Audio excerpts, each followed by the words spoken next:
hay una serie de criterios para clasificar a los movimientos en ladera, o conocidos también como procesos de remoción en masa o procesos gravitacionales. Y esta tabla, que está en el libro de Summerfield, está muy bien organizada porque en principio nos habla de los mecanismos primarios y el proceso que está ocurriendo. Luego viene una columna en donde se especifica el tipo de proceso, el tipo de movimiento, los materiales que están involucrados, el contenido de humedad, el tipo de esfuerzo y la naturaleza del movimiento. Aquí vienen algunos detalles en esta tabla, y la tasa de desplazamiento. Algunos son muy rápidos, otros son lentos, otros son pausados. Son, digamos, distintos criterios los que debemos utilizar para clasificar, para entender estos procesos que estamos revisando hasta ahora, y que de alguna manera ya empezamos a revisar también en la cartografía o en las imágenes de satélite que hemos estado revisando con Google Earth. Entonces es importante tomar en cuenta que hay varios criterios involucrados para la identificación de estos procesos. En esta imagen vemos, además de los esquemas del lado izquierdo, una fotografía del lado derecho en los Alpes del Sur, en Nueva Zelanda, y vemos un poco la relación que existe entre los esquemas que hemos estado revisando y la expresión que tienen en el relieve estos procesos. Este esquema es muy famoso porque es uno de los que más se utilizan para referirse a los procesos de remoción en masa. Lo van a ver en todos lados, reproducido en muchas tesis y en artículos, y trata específicamente de los deslizamientos de tipo rotacional. En este caso, pues está seccionado en todas las posibles respuestas que tienen estos procesos una vez que ocurren, y la lengua que dejan aquí una vez que al deslizarse empujan el material que se encuentra en las partes inferiores y tiene un comportamiento como de un flujo. Entonces aquí, si se dan cuenta, vienen delimitados esos aspectos que nosotros ya habíamos identificado en la imagen de Google Earth. Aquí está el escarpe principal, bueno, más bien aquí, o también se le conoce como corona. La corona del deslizamiento. Este es el plano del deslizamiento, en donde se supone que, bueno, no se supone, sino sí ocurre así. Tomando un punto fijo para estimar la rotación del deslizamiento, empieza a hacer esto.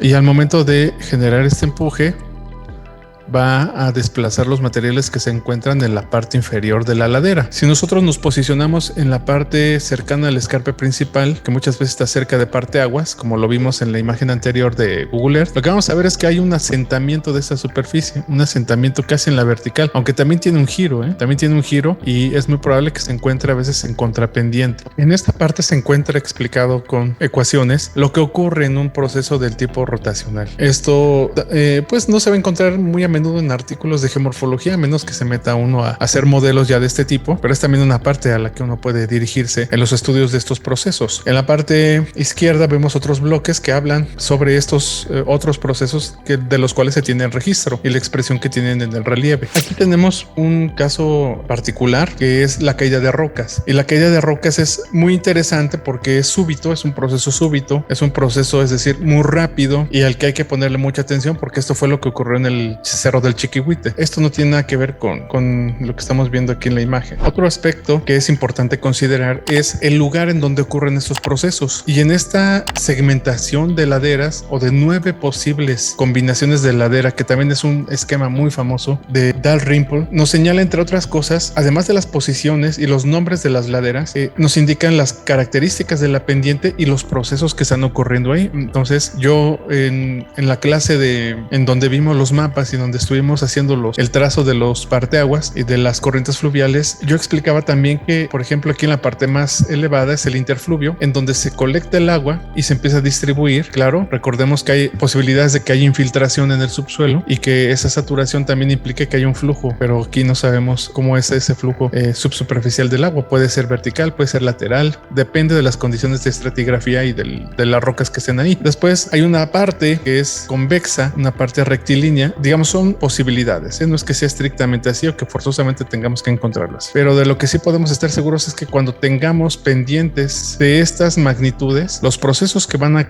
ocurrir ahí son específicamente de caída, y ya después va a haber un transporte, que es lo que nos señala el esquema. Y una vez que la pendiente se relaja casi por completo, es decir, que disminuye bastante, pues entonces se va a dar el proceso de deposición, y muy probablemente, si ese depósito cae en la margen de una corriente fluvial y es activa esa corriente fluvial, es muy probable que que sea lavado ese depósito. Por eso también la clase anterior yo mencionaba que muchas veces encontramos la cicatriz del deslizamiento, pero no el depósito, pues es muy probable que se haya lavado en algún momento. Y dentro de la parte de geometría de laderas es muy importante también considerar estas combinaciones que existen en la naturaleza y que llegan a ser incluso más complejas de lo que nos muestra este esquema, porque de acuerdo a ello vamos a tener, si es que estamos buscando un responsable de que se haya presentado un proceso de estos y estamos contemplando que la geometría de la ladera va a favorecer, por ejemplo, en este caso convexas, va a favorecer la dispersión de la escorrentía, pues es poco probable que dé lugar a que se infiltre o que tenga mucha más concentración de humedad una ladera como esta. Lo mismo sucede acá. En una ladera, una geometría rectilínea. Si es rectilínea y convexa, pues con mucho más razón. Si es doblemente convexa, entonces pues hay menos posibilidades de que se acumule el agua acá. Pero no sucede lo mismo cuando las geometrías tienden a ser cóncavas. Cuando las geometrías tienden a ser cóncavas, la posibilidad de que se almacene el agua es bastante. Lo podemos nosotros intentar con nuestra mano. Si la ponemos en esta posición y tenemos una regaderita de estas con las que se regan las plantas, pues vamos a notar por lógica que este es un cuerpo, una geometría que tiene una tendencia a concentrar el agua. En las laderas es lo mismo. Cuando hagamos el ejercicio con la mano puesta en una perspectiva convexa, lo más probable cuando le esté cayendo agua es que la disperse. Entonces, laderas, si es que estamos buscando como un responsable a la infiltración o a la saturación de las laderas vía la precipitación, a donde tenemos que fijar nuestra atención es a laderas de estas características. Si me preguntan cuál de todas estas es la más crítica, puede ser esta, la A y la B. Si es que queremos revisar eso, porque son laderas que concentran la humedad, una vez que está precipitando se favorece la infiltración y posteriormente la escorrentía. Entonces son laderas que tienen una carga bastante fuerte de esa parte de los procesos detonadores. Y también si tenemos una ladera como esta, es muy probable que en esta posición estén cayendo rocas, que estén cayendo constantemente materiales y que se estén depositando aquí, que no haya cohesión y que entonces sea el medio propicio para que se generen una gran cantidad de deslizamientos o de flujos de lodo o de tierra. Tomando lo anterior como un preámbulo como un preámbulo de la recapitulación que vamos a hacer ahora, tenemos que revisar esos otros documentos que nos hablan de procesos que han sido registrados no nada más en los libros, sino también en las noticias y que han sido, digamos, motivo de investigaciones a nivel científico. En este caso se está viendo un par de deslizamientos muy similares entre sí, el de Anchorage detonado por un sismo en el 62 y el de un área cercana a Seattle en donde hubo este proceso en noviembre del 2003 y que tiene características muy interesantes. Vamos a ver.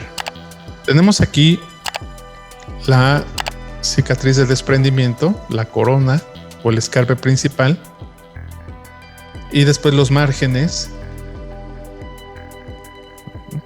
de toda la masa que se desplazó. Lo que tenemos ladera abajo son una serie de escarpes menores que nos están señalando los escalonamientos que tuvo la masa que se deslizó y que se deslizó en esta dirección. Es decir, se dirigió hacia este lugar que es un río. Este es un río meándrico en esta parte, pero es un río muy interesante. Es un río de márgenes anchos. Es un río bastante interesante en este caso. Entonces, ¿qué ocurrió aquí? ¿Qué ocurrió en la imagen A? Es muy probable que lo que haya ocurrido, miren, HF está, los símbolos nos están indicando el tipo de proceso que domina en esos lugares, ¿no? HF es una inundación del Holoceno. Entonces, es decir, nosotros vivimos ahora en el Holoceno. Los procesos de inundación más recurrentes están ocurriendo aquí, pero los de inundación extraordinaria se van a presentar en estos lugares. Tenemos aquí varias características. Uno, un ambiente de una proporción de humedad alta. Vía la precipitación dirán ustedes, pues puede ser, pero también vía el tipo de proceso también dominante que es fluvial. Es un área fluvial muy activa y entonces esto da pie para que probablemente tenga ingresos de agua por infiltración en esta parte y también por aquí. Cuando los materiales se llegan a saturar de agua, en algún momento falla su estabilidad en la ladera y se desplazan ladera abajo, generando un deslizamiento importante. Esos son los elementos que habría que considerar en este esquema. Y ahora, en el otro lado, en Anchorage, tenemos el escarpe principal y después tenemos escarpes menores. Los escarpes son rupturas por tensión en estos casos. Es decir, el lugar está sujeto a tensión. La tensión, recuerden que tiende a separar las cosas, que cuando esa tensión se rompe, entonces los distintos bloques van cayendo de manera escalonada. Y aquí también todo este material se desplazó hacia una bahía. En Anchorage fue diferente porque esto fue detonado por un sismo. Y al ser detonado por un sismo, aquí lo que ocurrió fue que sí, es un ambiente en donde, como está muy cerca de la bahía, también hay ingresos de agua subterránea a estos materiales. Es decir, en estas casas, mi hipótesis muy probable es que si hacemos un pozo de unos 20 metros de profundidad, muy probablemente a los 5 o 10 metros encontremos agua, bastante agua en el subsuelo, porque al ser una bahía, pues tiene bastante comunicación del agua por los materiales que están debajo de todas estas viviendas. Aquí lo que pasó fue que el sismo, al generar tanta vibración, genera un proceso que se llama licuefacción, y en el cual se separa el agua de los materiales que la contienen, y al separarse el agua se genera un desplazamiento de estos materiales. Aunque aquí no vemos una pendiente, ese es otro aspecto, ¿no? En los dos la pendiente no es montañosa, es una pendiente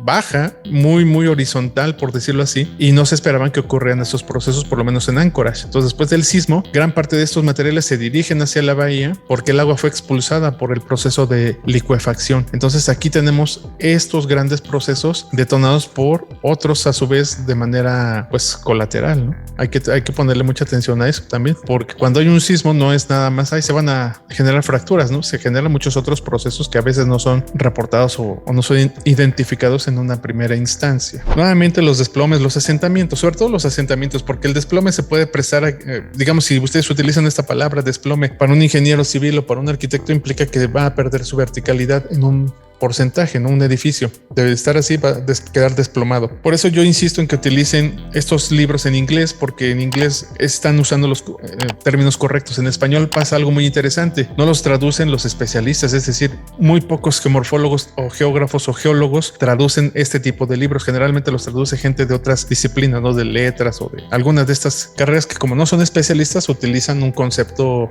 que no es el adecuado. Ese es un problema también. Yo por eso evito en la medida de lo posible usar estos textos en español o mandarles textos en español. Aquí tenemos otro ejemplo de un deslizamiento rotacional en una pendiente sí abrupta, montañosa, quizás no montañosas como los conocemos nosotros, pero también pendientes de elevaciones contrastantes en este lugar, también en Nueva Zelanda. Este otro es muy interesante también. Aquí yo no concuerdo que sea un desplazamiento traslacional, un deslizamiento traslacional. Esto es también muy probable que sea uno rotacional, pero que no tenga un desarrollo completo ladera abajo por varias circunstancias. Además, el material que se está desplazando, pues aquí inmediatamente se asentó, ¿no? Aprovechó el corte de la carretera para explayarse por ahí y no bajar por aquí. Sin embargo, todavía están estas grietas de tensión que indican que probablemente vaya a continuar este proceso. Es decir, una vez que esto ocurre, no quiere decir que ya se detuvo, va a continuar, y aquí hay otro proceso que se llama erosión remontante. Una vez que queda descubierto este escarpe, recuerden que las pendientes altas son pendientes de muy alta energía. Este escarpe, pues es que les gusta que esté a 70, 80 grados, incluso puede estar a casi 90 grados de inclinación, y rompe esa pendiente aquí en el escarpe. Por eso es importante identificar estos rasgos en la topografía. Y lo que tiende a suceder, que es lo que decía también Davis por ahí, es que las pendientes tienden a relajarse. Es decir, de una pendiente abrupta, la tendencia es a que lleguen a una pendiente de equilibrio, o una vez que pasen la pendiente de equilibrio, que lleguen a una pendiente de menos energía en donde no caigan las cosas. Eso es por naturaleza lo que va a ocurrir, y entonces empiezan a generar otros procesos en donde, si una vez estaba en el tiempo 0, la cicatriz del desprendimiento se encuentra aquí, en el tiempo 1 se va a encontrar aguas arriba, en el tiempo 2 pues también más aguas arriba. ¿Por qué? Porque lo que está tratando de hacer esa pendiente es de equilibrarse, y entonces este proceso es al que se le llama también erosión remontante. Va remontando, va yendo cada vez más a una posición superior. Entonces, como se darán cuenta, hay procesos de remoción en masa que después son atacados por otro tipo de dinámica exógena. Aquí el desplazamiento lateral del suelo. Este es un debris flow. Esta es una imagen muy interesante de lo que ocurrió en el norte de la cordillera del Costán, en Venezuela, en el 99, pues bajó una gran cantidad de materiales por aquí. Aquí esto puede estar a discusión si es que no ocurre en un ambiente volcánico. Les digo, pero yo no me voy a meter en esos problemas ahorita. Lo importante es que identifiquemos el proceso, y tenemos el esquema aquí arriba para indicar una cosa. que es muy probable que aquí haya estado involucrada en demasía el agua. Varios días de lluvias torrenciales detonaron flujos de lodo, bloques y agua, es lo que dice aquí, y árboles que mataron al menos a 30,000 personas. O sea, a través de la huella que dejan estos procesos también se puede estimar la cantidad de agua que llevaba este proceso. Y aquí esta imagen del Santa Elena, que es muy famosa. Esta es una recreación, la figura 15 es una recreación y la figura 16 es cómo quedó el volcán una vez que colapsó una de sus laderas. En las Filipinas, una avalancha, es decir, un colapso de una parte importante de la ladera. El material se explayó en la base, porque en la base pues cambió bastante la pendiente. Pasas de una pendiente como esta a una como esta.